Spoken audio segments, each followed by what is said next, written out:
Hi, everybody. It's Sabrina Wood, otherwise known as the Cinnamon Cinephile, and welcome to another episode of CinnCine Goes SyFy. And this week we have a terrific movie, one of my childhood favorites. It is Them from 1954. And I have a super duper guest to talk to me about this film, Mr. David Gerrold himself. But before we get to that, if you haven't seen this film, here's a little taste. I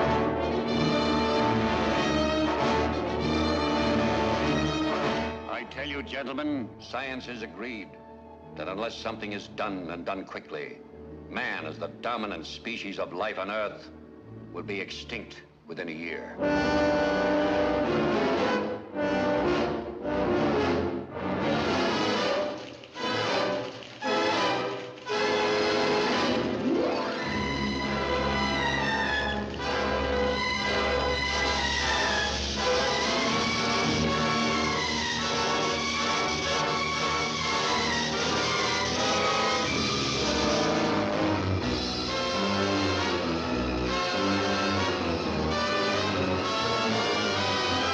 By direction of the President of the United States, stay in your homes. I repeat, stay in your homes.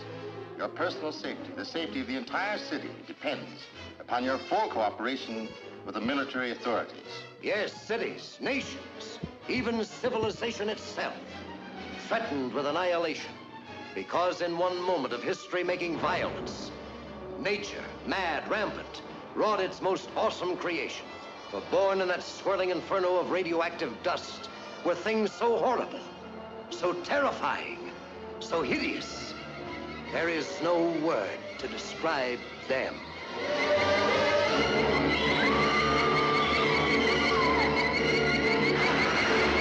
We may be witnesses to a biblical prophecy come true, and there shall be destruction and darkness come up in creation, and the beast shall reign over the earth.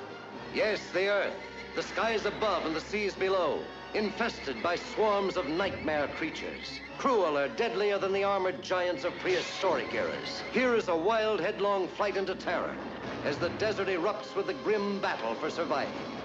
Here is a fear-frenzied moment of suspense as mankind totters before a thing that multiplies faster than it can be killed. Here is a desperate plunge into the black depths of the earth, where human courage challenges the brute force, the slashing jaws, the poison fangs that guard the subterranean nest where the beast spawns its terrible progeny. To all units, condition red, drain 267 is the target area. Repeat, condition red, drain 267 is the target area.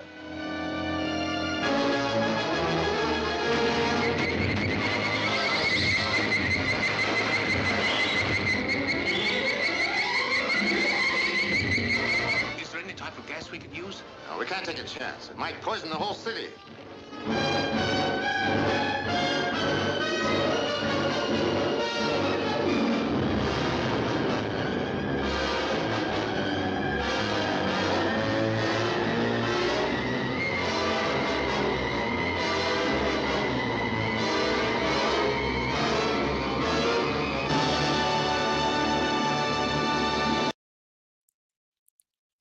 Oh man, I love this movie. And there is only one man that I want to talk to about this film, and that is Mr. David Gerrold himself. Welcome to the show, David. Am I here yet? Oh, there. All right, I can. You all set? I You hope can your hear us? audience can see me. How Well, you David, doing? Haven't I'm seen you in doing a great. while. Yeah, hey, it's been at least 15 minutes. Uh, Thank you so much for joining me tonight to talk about this film. And I I know all of you that are Trekkies know who Mr. Gerald is, but for any of you who are not familiar, I don't know what rock you've been under, but David Gerald is one of the leading American sci-fi writers that we have in this generation. He is also the man who wrote The Trouble with Tribbles, The Cloud Minders from Star Trek the original series. He also wrote the TAS episode More Trouble with Tribbles. And I just found this out in my research. He wrote the episode BIM, which is one of my favorite characters from TAS. So he also is the author of many science fiction series, including Star Wolf, and he wrote the book The Man Who Folded Himself. But he is, more importantly, a Hugo and Nebula Award winner for his book The Martian Child. And his latest novel is called Hella, which I have an autographed copy of. And you can get that on Amazon right now and put in, like, reading now. And so I want to welcome to my show with all my heart, Mr. David Gerrold. Yay! Hey, thank you. I'll do my best to live up to all that. Well, we met earlier this year at Trek. What, the one in New York? Oh my God, I'm blanking. I don't remember. I was at like 6 conventions in a row. Trek Long Lancaster, Island. Pennsylvania. I'm like sitting here like, what? Where? It was Trek Long Island, which is like my, That's the one of one. my. Yeah. Yes, we met at Trek Long Island. You took pity on me because I was telling you my sad story about not being able to finish my book. And after talking to you several times, you told me you were going to get me to the end.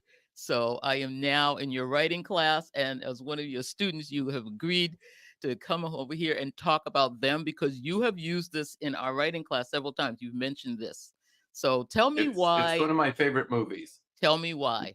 Well, now in 1954, I was only about 10 years old, and it was eagerly anticipated by all of us who are into science fiction or horror or monsters. And nobody had ever done a movie with big bugs before. This was the movie that kicked off the whole big bug thing. Later on, you got giant tarantulas and giant grasshoppers and the crab monsters. Another But favorite. them was this, not only a breakthrough film, it was one of the best. Nobody's ever come near it in terms of uh, believability and effects and scariness and good writing. And I watched it recently. Um, there's a if I'm a little bit weird, it's because I'm picking up some feedback in my headphones. So I apologize for that. But there's a group of fans, fanatics, who have been converting some classic films into 3D, and I love 3D. And they did a spectacular job with them. And so I got a copy of the disc. And so I Ooh. watched the movie again, and it works very well in 3D. Now, the interesting thing about them is that it was planned for 3D and color, but there were technical problems with the cameras. And after a couple days of fighting with the technical problems that they couldn't solve in time, Jack Warner said, nobody wants to see a picture about giant bugs anyway. Shoot it in black and white. Warner As strikes it again. happened, the picture was the biggest earner for Warner Brothers in 1954. Sure was. Imagine what it would have done if 3D and color. It might have even delayed the end of the 3D fad for another 6 or 8 months, because people would have wanted to see that picture in color in 3D. Warner's was very good with their 3D pictures. House of Wax remains a classic and is available on Blu-ray 3D, and I believe there's an anaglyph version somewhere. They also did Murders in the Rue Morgue and a whole bunch of westerns, and they did a lot of 3D films, and most of which are still in the vault, but have not been released in 3D, except I think Dial M for Murder and maybe Miss Sadie Thompson was Paramount. But them was scheduled for 3D and color, and as I said, the technical problems defeated them. 3D was a very difficult challenge. Now you look at the picture, and you will recognize a lot of great actors. Obviously, there's James Whitmore and James Arness as the two stars. You also have, did I get the name right?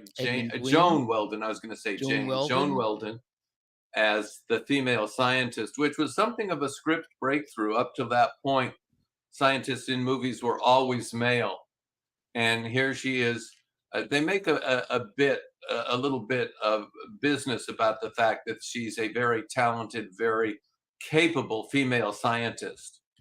In James Arnett's reaction to her getting off the airplane, they're a little startled that the scientist is a woman. Now, but it was a breakthrough to have a woman scientist in 1954.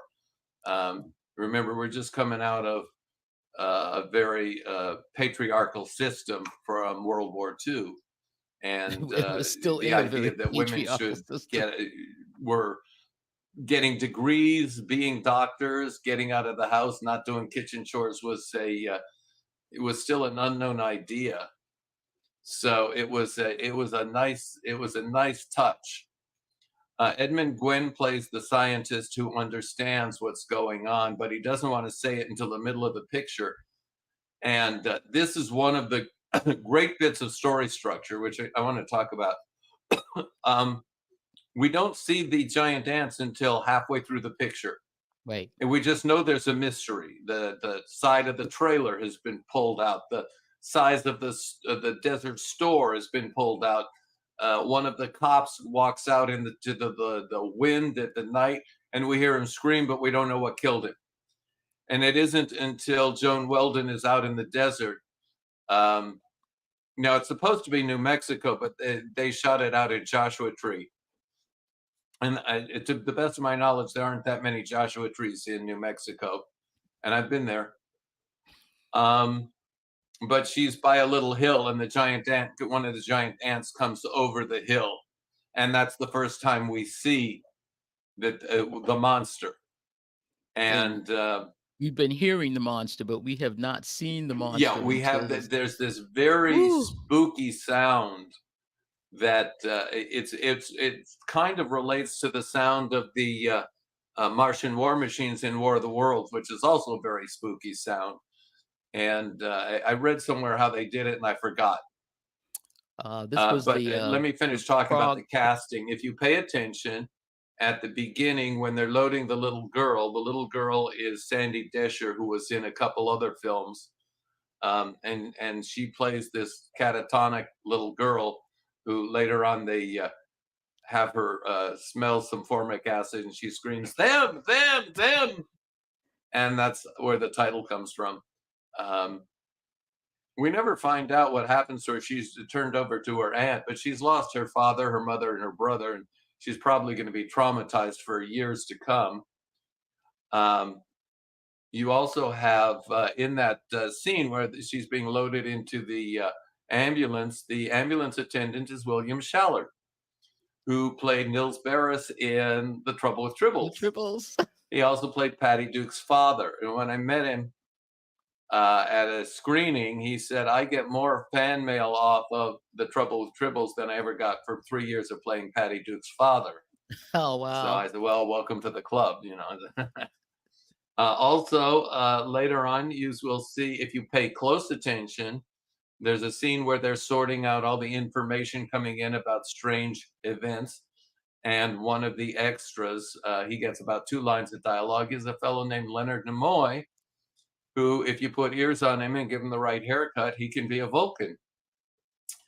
And then the pilot, the Texan pilot, Alan Crotty, is played by Fess Parker.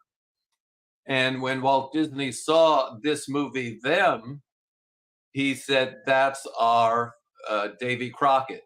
He had previously wanted to have Buddy Hackett play Davy Crockett, but when he saw Fess Parker, he said, oh no, that's our Davy Crockett. And Buddy Ebsen became the sidekick.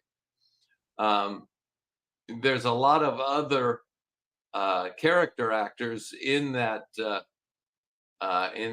movie. One of the people who stole the scene he was in is Olin Howland, who played the alcoholic in the hospital, who says, make me a sergeant, buy me the beer. Make me a sergeant of the booze. And he steals the whole scene. The film has a lot of bits of, I don't want to call them outright comedy, but bits where they humanize the characters, by giving them moments of lightness, which is what real beings do. We call it gallows humor. I mean, some of the Hmm. funniest jokes I have ever heard have been at funerals. When my stepdad passed away and my mother was a little upset, we all went out to uh, brunch at the local restaurant after we took care of the business at the hospital, and we're all sitting around the table. And my mom was still a little discoordinated, and she said, "Well, how are they going to get him to the funeral home?" And I said, "Well, John here brought his van. We'll just strap him to the roof and drive him over." Oh, And of no. course, the whole thing, that was all we needed. We all started laughing, and the funeral jokes got just worse from there, which shows you that even in the darkest of circumstances, human beings we never lose our sense of humor. And one of the ways we deal with terror of any kind is we find a way to joke about it.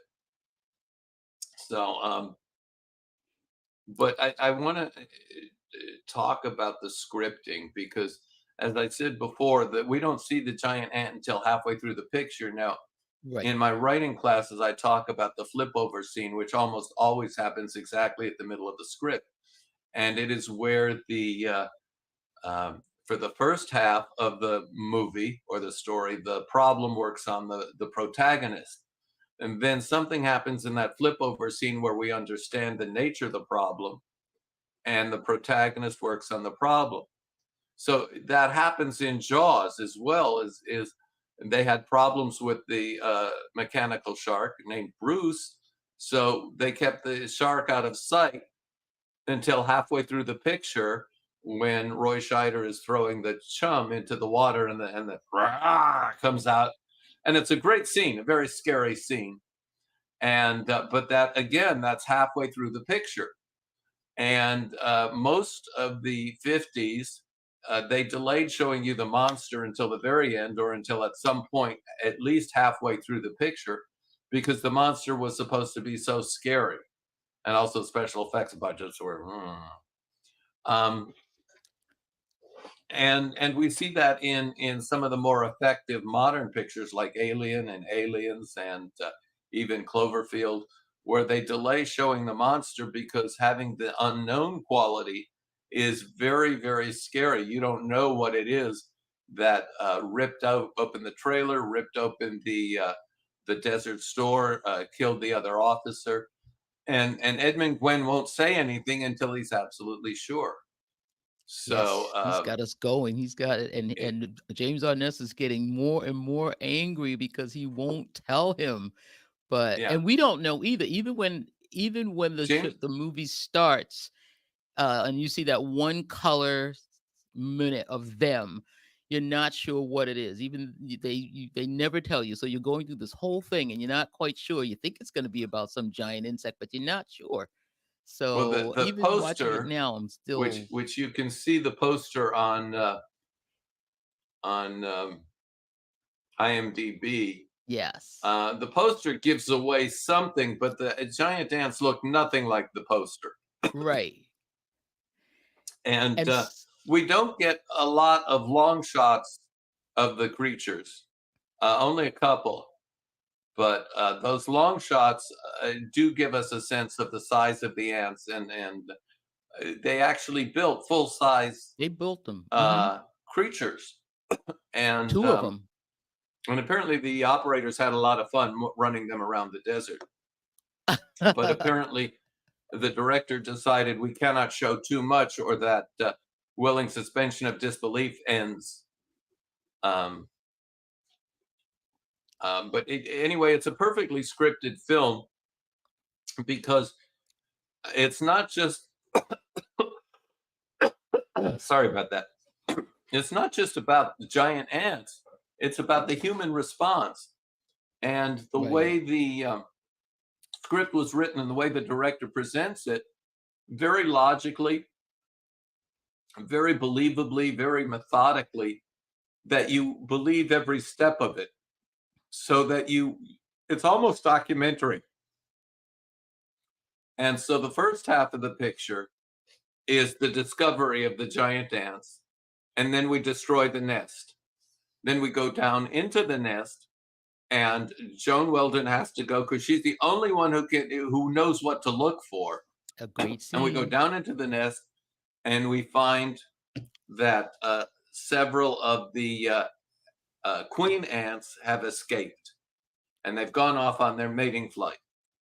Now we get serious that we have a real problem because if new colonies establish themselves, and so we find out that one of the queens or a couple of the queens have landed on a boat in the Gulf, and so once that boat is sunk, those ants are dead. But we still don't know where the other queens went. And so that's where the picture gets very serious, where we have to, where all of these reports of where the ants might have shown up. And then there's a boxcar full of sugar that in LA that has been broken into, and that's the clue that the ants are somewhere under the city. Now this is where this could have gotten really interesting if you had the budget and the CGI, and what they might do if they remake the picture at Warner Brothers is that the ants are going to come out break through the and come out and run amok in the. Now there have been a couple pictures with giant ants done by CGI. I can't remember the name of them. There's also been Eight-Legged Freaks, which has giant spiders everywhere. And I think the remake of them, they have to be very careful because if they just go to CGI giant ants wreaking havoc, they're going to miss the point of the film. Right. The point of the film is that you have to believe in these creatures, not just, wow, here's some great CGI, but here's some things that are a really terrifying possibility, which they address at the end of the film. Because this mutation has been caused by atomic radiation. And somebody says, if this was caused by the first atomic tests, Trinity, when Oppenheimer was out there testing to see if the bomb worked, what else is still out there? And Edmund Gwenn says, I don't know. He's got Godzilla. some That's what's really out great line that says that it's open-ended. There may be other horrors may in be the others. atomic age. And of course, that opened it up to, for the rest of the 50s, we got all kinds of atomic monsters running loose. Everybody. And the special effects and the makeup was just awful. It conquered the world where you had a walking watermelon and God knows what else. Well, the special effects for this one was actually up for an Oscar. Yes. Even though some people, when they watch this film now, might think that the ants are kind of cheesy looking, I thought the ants were really very scary when I was a kid and saw this. And in fact, Steven Spielberg and George Lucas state that this was a movie of their childhood, and they believed in those ants. And they, like you said, they made two full-size models of the ants that were worked with wires and pulleys. So they had these guys inside the ant. And that scene where the ant comes over the ridge and is going to get Patricia. It's the one half ant that they made, and it's mounted on a camera. And then the guys are, it's coming after her. But that scene actually is one of my favorite scenes because this is a scene where James Arness won me over, because he was kind of a wise guy when she was getting out of the plane. But what I appreciated about the way they treated the female character, and this is in the script, it's not, I thought like maybe they were ad-libbing or anything like that. So they never made any of their cheesy comments directly to her. Like they didn't whistle at her. They didn't say, hey, if you're a doctor, I want to get sick really fast. Like he does make that statement where he says, if she's a doctor, I think I'm going to get a fever really fast. But he says it to James Whitmore. They never say anything to Patricia. And I appreciated this because in other films where there's a woman scientist, somebody says something stupid to her and she's just looking at him like, for real, I got to deal with this now too. They never did it. And so I really appreciated the way the writer had them say their things about her being beautiful, but keeping it to themselves. And one of the things I loved was James Whitmore. If you ever notice this, David, he does things with his hat. He's the policeman. And you can tell how he's feeling as a character by the way he treats that cap he has. When he's mad, he snaps it on. When he's when he's questioning things, he pushes it back. Then when he was looking at Patricia, he just raked it like, "Hey, babe," but he's the married man. And I was dying by the end of the movie when I was just watching James Whitmore twirl that cap around. And I don't know, but the two of them, James Arness. You mentioned that Walt Disney saw this movie and picked Fess Parker, who plays the inmate, for Davy Crockett. But John Wayne also saw this movie and he recommended James Arness for Gunsmoke. So Oh, that I didn't know. That yeah, is great. it was John Wayne that said it. And so we have two of the greatest TV series well, if you don't know Davy Crockett, I don't know what, because I had a Davy Crockett blank bedspread We when all I was did. growing up. Oh yeah, we all had that bedspread. So, but yeah, so the both of these actors come out of this movie, and it's just the hat, right, friend? That was one of the things I really loved, and it was reading the script, and David, you tell me to do something, and I do it. So you said this was the greatest script, so I read it, and it is word for word what's on the screen. There's very little that was ad libbed or added. There's a couple of things that were maybe It was deleted. written as a B picture and sold as an A picture. And it played well. It was the right picture at the right time for the right audience. Hmm. And at that time, the studios understood that summer movies were for kids, but it wasn't the industry that it became after Star Wars. But Right. it was a big, big hit because it not only appealed to the kids, the teenagers, it was a great drive-in movie. And a lot of adults went because we wanted to be scared. And this looked like a not an exploitation film, but a responsible film, Yeah. despite the god awful poster. Right. Um, One of the things I found interesting was watching the different departments. Usually when you have one of these films, the military is going against the scientist and the scientist doesn't listen to the policeman and the policeman is mad when the FBI comes in. But they had none of that. They just knew something was really wrong. James Arness comes in as the FBI. They give him a little dig about, oh, I thought you guys were all quiz guys. I thought you knew all the answers. And he said, yeah, I thought we were quiz guys too when I applied, but he's finding out that he doesn't know all the answers, and they are quite able to admit they don't know what it is. And they even, when, I think Whitmore says, well, it must be a homicidal maniac. And they logically go through it right there in the office and they go, no, that can't be it. This is yeah, beyond there's a homicidal logic maniac. to their thinking, but not only that, there's a cooperation between all the different agencies. If you made that picture today, all the different agencies would be fighting for turf. Right. But one of the things we saw in a lot of the pictures in the 50s, Earth versus the Flying Saucers, War of the Worlds, them, of course, is a cooperation between all the agencies. And this was a hangover from World War II, where Mm, you had to cooperate because the war was big and we had to win the war. So, and my dad was they wouldn't let him enlist because he was too valuable as an expediter. And I said, well, what is an expediter? The expediter would go and say, look, I need this over here and you need to get it over there. And he was the guy who would go around the country talking to people and companies and suppliers and shippers, saying, we've got to get this over here so it can get over there. So and the expediters are one of the unsung heroes of the war because they made sure that the logistics worked. okay. So all of that cooperation was already built into the system. 1954, we were still very much geared up for World War II because we were still doing the Marshall Plan. Hmm. We were gearing down, but we had all of the veterans had come home and they got married, they bought houses, they started families, and we had that whole baby boom. But what we had in the federal government was, oh, you can hear my clock announcing. I have the chimes. But what we had was a system of cooperation of the various agencies of government that we took for granted. Right. And we don't have that anymore. Well, I want to talk a little bit about the director, Gordon Douglas, who was the right man, I think, to be sitting in the director's seat for this film.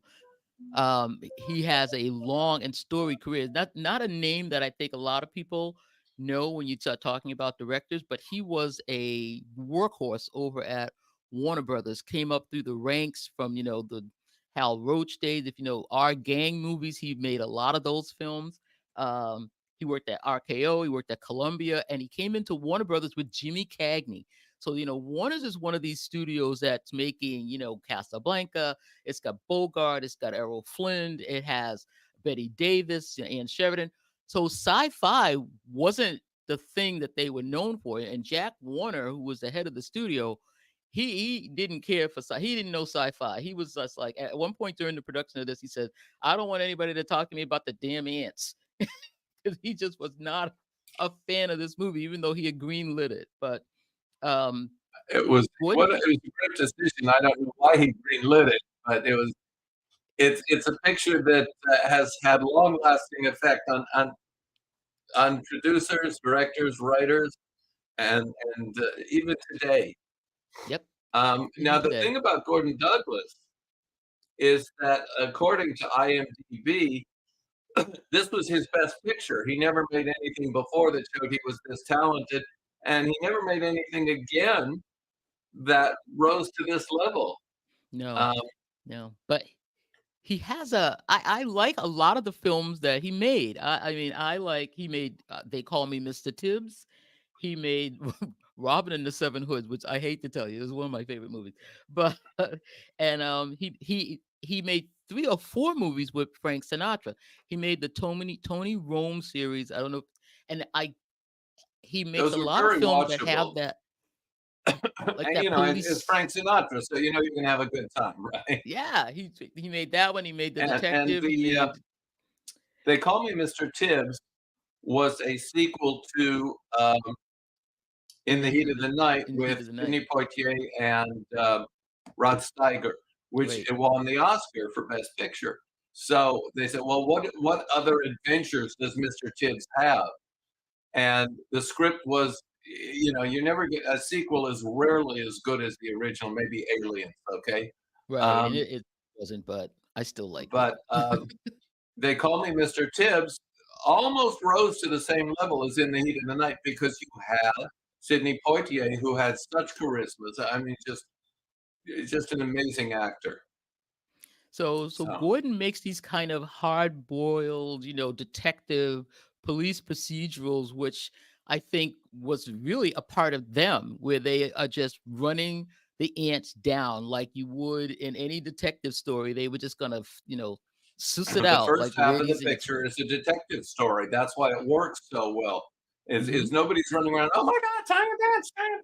No, it's like, what is out here? What ripped open the why is there this? What is this strange footprint? What is and that's the way that you would investigate any strange event. It's like uh, I give you a personal tale.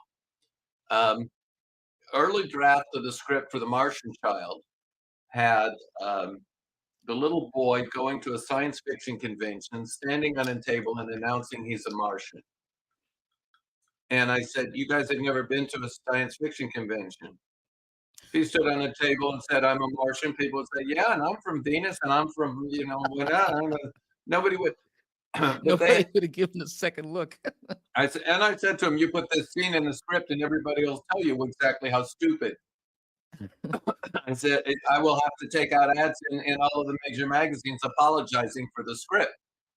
So fortunately, they brought in another director who rewrote the script and took that scene out and put in a much more moving scene where the little boy is on a mock-up of the set of Mars on what Mars really looks like, and it's a very emotional moment for him, and it works much better, which because it's believable. But the original script writers didn't know how to write believable characters, um, Mm. and I told them that to their faces, so they didn't like me very much. I'm not a nice man, as you well know. Well, I Don't you love the character. disagree with me? Yeah, no, I uh, love the characters in but this back to one, them. especially. Yeah, You that's are so Ben. right when you say this is a police procedural for the first half of the picture. It doesn't turn into a monster picture until that creature comes over the ridge. Oh my Then God. the whole flavor of the film changes because now we know what we're up against. Now the next step is to find the find the nest in the desert, and so we're flying around in the choppers.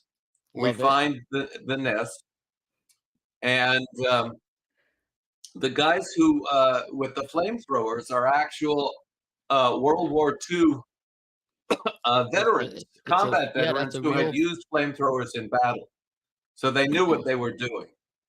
yeah. Um, and I really think that, you see that scene with the flamethrowers and you take it for granted because oh yeah, that's how flamethrowers work. And Yeah, then it was they four did. There are flamethrowers. a few goofs in the movie, Oof. according to IMDb, when they drop the cyanide gas into the nest. The guys who do it should be wearing masks, and they're not. Well, yeah, they don't wear the mask until So they go down into the pit, but they had the asbestos things on. But forgive them with that one. it, it, Close enough. there are a few films that don't have goofs in them. Having done a little bit of directing, both stage and film. I can tell you there are times I just got to get the shot in the can and move on to the next one, and I know this, but it'll look good on screen, and if nobody questions it, we'll get away with it. So Well, my favorite scene is when they bring out the bazookas. There's two things I love. One are flamethrowers. Everybody knows I love a good flamethrower. When they got the bazookas, I said, "Oh, here we go. We're gonna get these ants." Because that had to be there was certain scenes that were really scary for me, and one of them was when the ant came out of the ant hill with the rib cage in its pincers and was oh just tossing bones down the hill. I just went, "Oh my god!" yeah, that now yeah. It was There's a couple inconsistencies. Is why didn't the ants take the body of Pop? What's his name from the store? Unless they probably couldn't get down to it in the basement. yeah, they couldn't get him out But of the that rib little. cage of the yeah, that was it's a very disturbing moment. There were just skulls, and it was Ed's holster. They had oh, I was just like, this is not gonna be good. Yeah, get the bazookas. We need the bazookas. But I just want to mention one other character actor who never really gets mentioned in this, but it's Sean McClory, and he plays Major Kibby. He's the second guy flying the helicopter.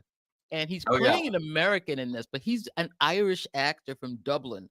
And 2 years before this, he was in The Quiet Man with John Wayne. And he has a great, great part in that movie. But he's somebody that made so many episodes of TV, westerns, everything else, that every time he plays that Irish guy, he turns on that accent and he's mischievous and he's going to mess something up. And I knew him so well from all these other episodes of TV that he had done that I kept waiting for Major Kibby to mess something up. I said, he's going to do something. He's going to turn into his usual character, but he never did. He played it straight. He played the American major. He was on that bazooka. He was the one that said, "Oh, we got to throw some phosphorus on it." I was like, "Oh, Kibby got some facts. All right." So, I love that Sean McCoy was in this. I love that character actor. I watch it again because I he's have an to agree Irishman with you. playing an American. I have to agree with you. The character actors very often add to the believability of a movie by surrounding your stars with people they can interact with. There's a genuine ensemble feeling where they make that whole world believable.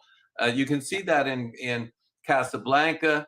You can see it in Gone with the Wind. You don't see it in a picture, and you come away feeling something was wrong. Right. It's definitely there in The Godfather. All of the character actors were just the best. But I think it's here too. By the time when they finish that ant hill, and then they decide, we've got to go to Washington, and Kibby's going, O'Brien is going, the general is going, Pat, the everybody's going, and they got to tell these guys in Washington what the deal is. They're going to let the secret out because only these five know that there are giant ants flying around America and the world. And one of the scariest things in this movie is when they show the film about the ants. Even though it was about real ants, I I was scared watching all of those facts It, in it that film. it's necessary to educate the audience about ants because we didn't know about ants until this picture Until this taught us picture. about ants. So nowadays you don't need it because everybody But at the time, we needed the necessary exposition. That's where you bring in Murray the Explainer, and but the one part that is how do you convince the federal government? How do five people convince the federal government that giant ants are in the desert? It's like you have to take it on faith that the Defense Department would accept that. Well, of course, if they had videos, if they have had film, that's that's the one correction is that they would say, this is what we're up against. Right. And you would see them showing the video and somebody Yeah. saying, oh, that's special effects, that's Hollywood stuff. And then, but They were like, okay, I know that Joan General, Weldon's character, Patricia, was taking pictures of the inside of the nest. So right. that suggests or implies that they had evidence to show. Oh, well, General O'Brien was like, well, he just said if that carcass that I saw. So once the general saw the full end, he was like, okay, we need a regiment. We need we need all this stuff. Yeah. He was like, Yeah. oh, Also, we got to get this taken care of. they could have had a line of dialogue where somebody says, the president says we have whatever resources we need. Yes. That would have allowed that the army is not working without approval. Right. But I have one other piece of trivia that I definitely only found out when I was researching this. And have you ever heard of this, David? The Wilhelm scream. Wilhelm scream, yeah. Oh, okay. I had never heard of that until researching this film. Apparently, it's an iconic scream that was made actually from a movie that Gordon Douglas made. It was one of his films where the guy screams. And if you have seen any film, you have heard this scream. You're going to hear Wilhelm it in this scream. movie Yeah, three it's there times. in the Raiders of the Lost Ark when the thing goes off, the Jeep goes off. Yep. Ah! So yeah, the Wilhelm scream has been times. used in over 1,000 movies now. I thought that was hilarious. I did not know that. And then when I saw the clip of all these screams, I said, "Oh my God, it's the same scream over and over again." And we've heard it. We hear it when Luke shoots the stormtrooper and he falls and he goes, "Ah!" You hear the same scream. So we got it three times in this movie when the beam falls on one of the soldiers, and then the sailor on the ship, when the ant gets the sailor, you're gonna hear that Wilhelm scream, and you're gonna hear it again when, okay, this is a spoiler, but this movie is so old. We're gonna do spoilers. When James Whitmore gets it at the end, they let loose that Wilhelm scream again. And I almost cry every time he is goes. what, 70 years old? Right. So we could do if you haven't spoilers, seen right? it by now, it's like no. And we even hear it in Lord of the Rings. So if you identify that Toy Story, we hear it. I mean, it's in almost all these movies. And I said, once I realized what that scream was, I am just hysterical now. I will not be able to hear it again without laughing. That the line scream is on. Well, there is on YouTube, there's a video called the Wilhelm Scream compilation. Yes. Where you can see it, how it's been used there's in fact several compilations. So you can see how it was used in a lot of different movies. So it's been used in everything. I just thought that was so funny that it was Gordon Douglas's film, the director of this film. His original movie was the movie that it was from, and then they use it in them, and then it's now classic scream. It's been in everything you've ever heard. Anytime some guy has fallen off, it was a cliff first or used something, in 1951 in a film called Distant Drums, where the guy gets bitten by the alligator and it's ah. So the last thing I want to talk about before we wrap it up is that the finale, and I love this finale when we figure out where the ants are, the queen and her new colony, and it's in the California drainage system, and Los we're gonna Angeles. go in there and get them. Yeah.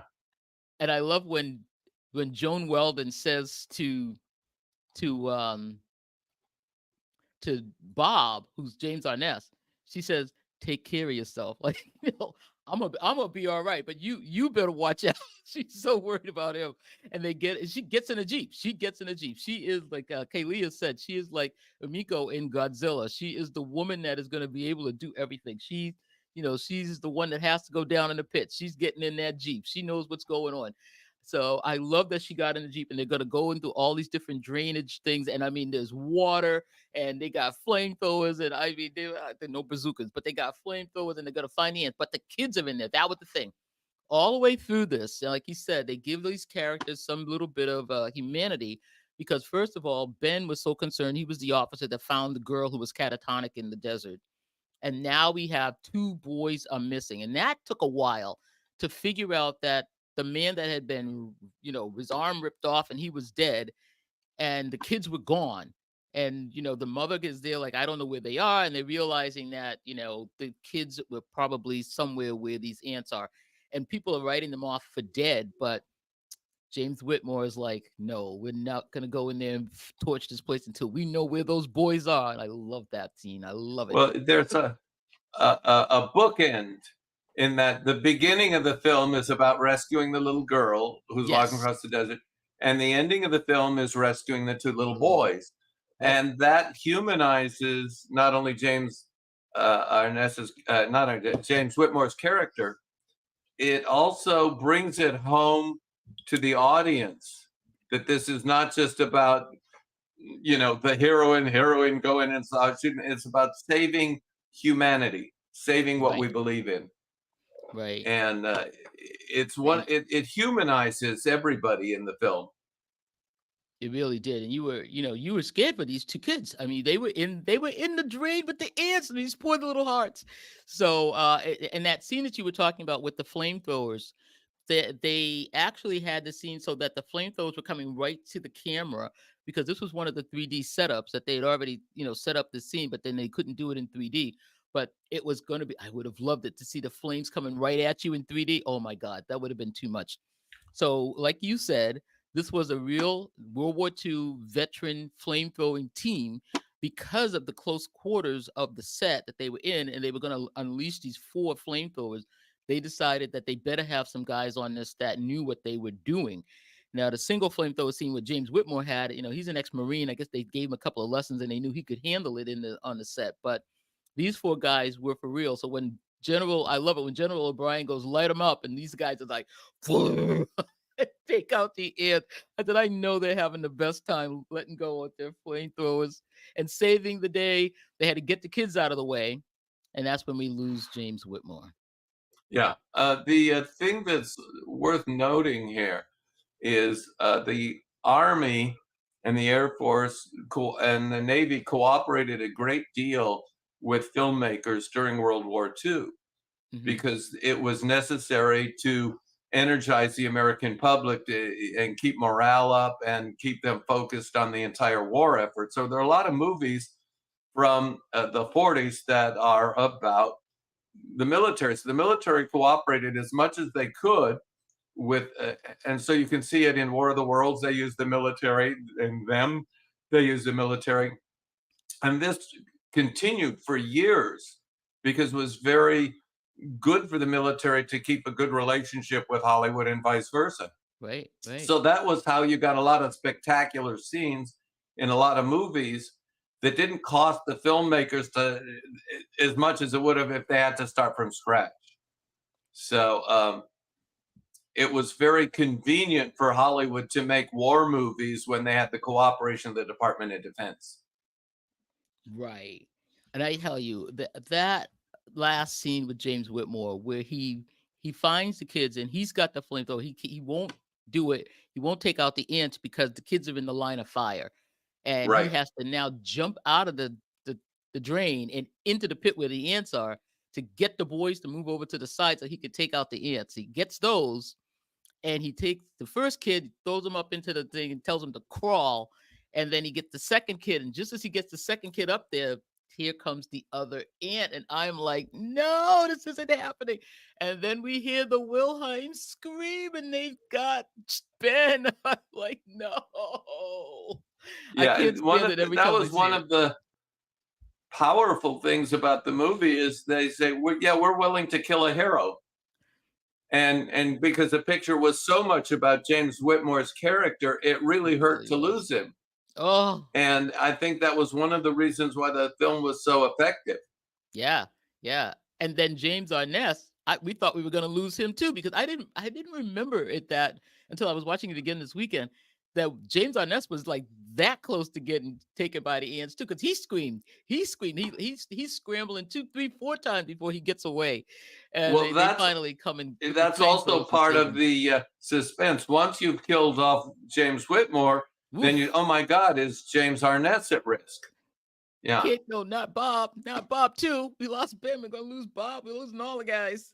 So that was really I just love because there were a lot of times when I really one of the scariest lines I think in the whole movie was in the beginning when the doctor comes in and says this guy had 5 ways to die. And he said he got a cracked skull, his neck was broken, his back was broken. I'm like, oh, this is poor Gramps.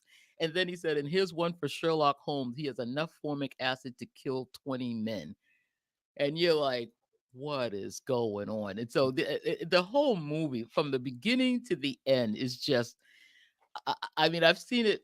I've got to have seen this movie 20 times, but I still every time I get to that end and I'm like, move, James, get out of the way. Here they come. Oh my God. Yeah, every It just time I gets see me. it, maybe this time James Whitmore will survive. I know. Maybe this time they won't get Ben. Yeah. I just hate it when they get him because he's such a rock through this whole movie. He's the one that he's in almost every single stage. And He's in every single stage James of the Whitmore, film. you could depend on him. He showed up on time. He knew his lines. He was not hard to work with, and he showed up in so many good movies. He was never the major star, No, and yet somehow he held the picture together every time. he sure did. He sure did. And he was in Planet of the Apes. He's in Shawshank Redemption. He's in, believe it or not, he made a movie called Black Like Me. And I'm always going to get it back to I something black. remember that film. That Book movie, was written by John Howard Griffin, oh and my he God, talked yes. about the drugs he had to take and the makeup. He turned himself And black for 6 weeks. so when James Whitmore made the movie, I was there. I had to see it. And I thought, whoa. Whoa. If you have not seen that film, Black Like Me with James Whitmore, that is when he went up big time in my book. I was like, who is this actor that is going to take on this part? They were like, why would he take up this part? And it was a little small budgeted picture, but it had been a huge book when it was originally came out. Yeah. This was a true story that a writer really did this, and then they made this film out of it. But James Whitmore also taught film. He taught acting classes in L.A., and one of his early students was James Dean. Did you know that? Before James That Dean I went did out not to New know. York to the That Actors is Studio. that is amazing. Yes, James Whitmore taught James Dean. And I was like, of course he did. So anyway, we're going to wrap this up with any closing remarks on the very first nuclear giant bug movie, one of the best of the 50s, a movie that is still inspiring filmmakers to this day, and a movie that we have talked about in our writing class. I meet with David every Tuesday, and we go through an hour of writing. So David Gerrold is teaching me how to write. I'm like so thrilled. Yeah, come on. I'm having a good time, David. I We really have am. not talked a lot about the script, but I do want to say it is a perfectly structured script in that there's a lot of information that has to be presented, a lot of necessary exposition. But you also have to have a lot of action, a lot of character development, and a mystery, continuing mystery. And the script is beautifully put together. As we said earlier, it's a beautiful police procedural at the beginning when we don't know what we're dealing with. And then when we do know what we're dealing with, it turns into a different kind of mystery. How do we find where the creatures have gone? There's the middle section where we discover the nest, and that's a key action sequence. But then we have another police procedural, different kind of procedural. How do we find the nest? And then we have another action sequence. Um, it is about as perfect a monster movie, perfect a script as you could ever wish for, and it's a great model for any kind of picture where you have a mystery. And right here. yeah, Jaws follows that structure too. Yes. Yes. And it really is helping to, because there's, like you said, there's characters development, there's a lot of people, there's a lot of things happening, there's a little bit of love story, everything is in this. And it just goes like that. Scene after scene after scene. It doesn't take a lot. Dialogue, action, go, go, go. So thank you so much. We've got just a couple of minutes left. And David, I do a little thing at the end of every show where I can get any one of these sci-fi movies in 6 degrees of separation back to Star Trek. Now, of course, since Leonard Nimoy is in this film and William Shatner is in this movie, it would be really easy to use either one of those and just have 1 degree of separation. But where would the fun be in that? Okay. All right, here we go with 6 degrees to Star Trek. We have the movie Them. And of course, in Them, we have James Arness, who was so good in this movie that he gets a shot at the audition to play Matt Dillon and gets Gunsmoke, which he does for the next 20 years. But James Arness, in our 2nd degree of separation, is the older brother of Peter Graves. Peter Right. Graves plays the second Mr. Phelps, although I don't know if the first guy's name was Phelps, but he plays the second guy that listens to the tape in Mission Impossible. So Peter Graves also was in the movie Stalag 15. He's a great actor, but he makes his mark in Mission Impossible. Mission Impossible, 3rd degree of separation, stars Greg Morris as Barney Collier, who's one of the 2 people that made it all the way through the whole run of Mission Impossible. Now, I could stop here and say we're at Star Trek because Leonard Nimoy plays Paris in it, but I'm not going to do that. We're going to keep going because Greg Morris and Peter Graves are at Desilu Studios on our 4th degree of separation, which is where they're filming Mission Impossible right next to the soundstage or pretty close to the soundstage where they're filming. Right next door. I was there. Right. So one day in Star Trek, they need a group of kids for an episode of Star Trek called Miri. And who do they go and get? Greg Morris's son, Phil Morris. So if you watch Miri, you're gonna see Phil Morris as the little black kid who's wearing the army hat, going bunk bunk on the head or bunk bunk. That's Phil Morris. And so we get right to Star Trek with Miri. But Phil Morris, let me give you another shout out for Phil. He makes his screen debut in a movie called The Search for Spock as Trainee Foster.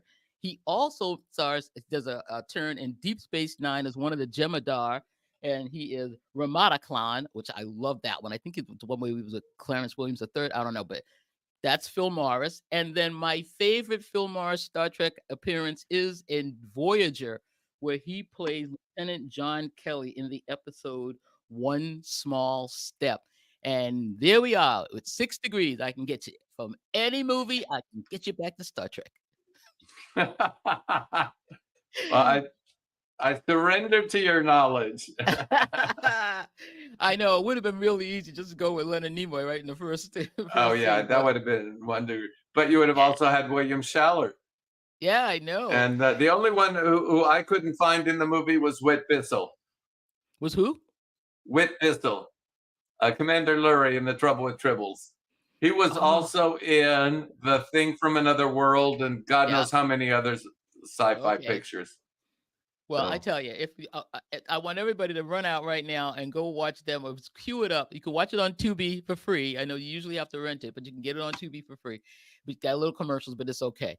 So that's our show for tonight. The next film we're going to do is The Fantastic Voyage, and I'm going to do that with Dr. Anne-Marie Siegel. We're going to find out if the science is right. So thank you so much, David, for joining us. It's been a Oh, I real would do this pleasure. for you anytime, any movie, anytime. Oh, okay. Uh-oh, what did I just volunteer for? I don't know. I don't know. I'll think of Well, I something. hope there's a big audience. Just as long as I'm here, I am on Facebook and I do have a Patreon page and I have some books for sale on Amazon. So if people think I'm worth reading, please, you know where to find me. Your Patreon page is wonderful. It has got some really pithy thoughts every day. David writes like amazing things. I'm sitting here trying to do my 1,000 words a day, and you're just cranking stuff out. I'm like, I can never Well, do it. you sit alone in a room and type. You're bound to come up with something once in a while. And don't forget, if you want to be, if you want some help with David for writing, he's got his class. Check it out. What is it? The Right Eh, Stuff on Well, actually, Facebook. I call it the writer stuff The because writer's what stuff. happened was um, we upgraded the price to $27 a month, and so we had to create a Like, new take tier. my money. There are people who are charging a lot of money, and they don't have the credentials that would make me want to pay a lot of money to hear what they have to say. William Goldman or Patty Chayefsky, I would definitely pay that kind of money for. But my experience is that a lot of people who want to write can't afford to invest in those big money courses. I think some of those, not putting them down, but I think some of those are very attractive to people with more money than sense. And I wanted to reach that level of a beginning writer or wannabe writer that I was at when I was starting out, because I think that level of determination needs to be encouraged. I wish I'd had a little bit more of that encouragement from a couple of my instructors. Yeah, I told you But I did tonight find that an it's been a instructor big who help. believed in me, and I want to be the instructor who believes in my students. Yay. So, All right, well, everybody, thank you so much for joining us. And that's our show for this evening. And good night. good night.